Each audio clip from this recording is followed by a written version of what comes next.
seda ei oleks kõige halvema suunana surnud ütlema, et Eesti naiste odaveskevõistlus, katsevõistlus praegus koondisse nüüd niisuguseks kätte ära jääb, nagu ta praegu on, aga nii ta on.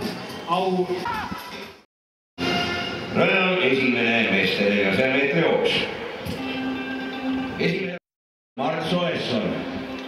Kolmandal rajal Raivo Mitt.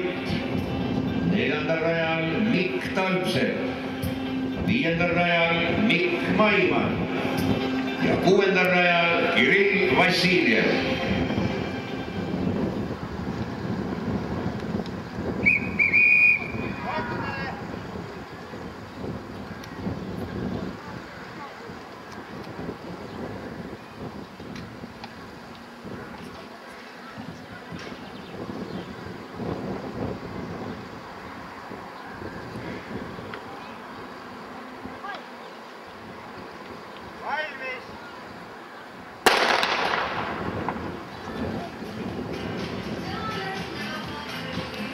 Odaveskis on siis 2 vooru läbi ja Aleksandr Tjernitsa juhib 74-19 teisel kohal, Timo Noorast 73-86 ja Mihkel Kukk viskavad siis kolmandaks 73-36.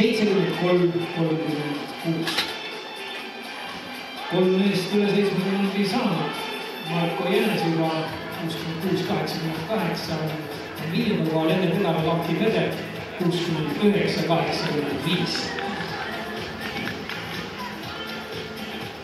Aga tundub nii, et Mikk Maiman on siis see mees, kes juhib esimest 400 meetri jooksu ja oli vahepeal päris suur juurdest täna, aga nüüd tuleb Mart Soesson ja kumb kõik võidab. Mart Soesson võidab ja temast Mikk Maimanist saab mööda veel esimesed rajad Norman Blom. Mikk Maiman siis kolmas selles esimeses jooksus.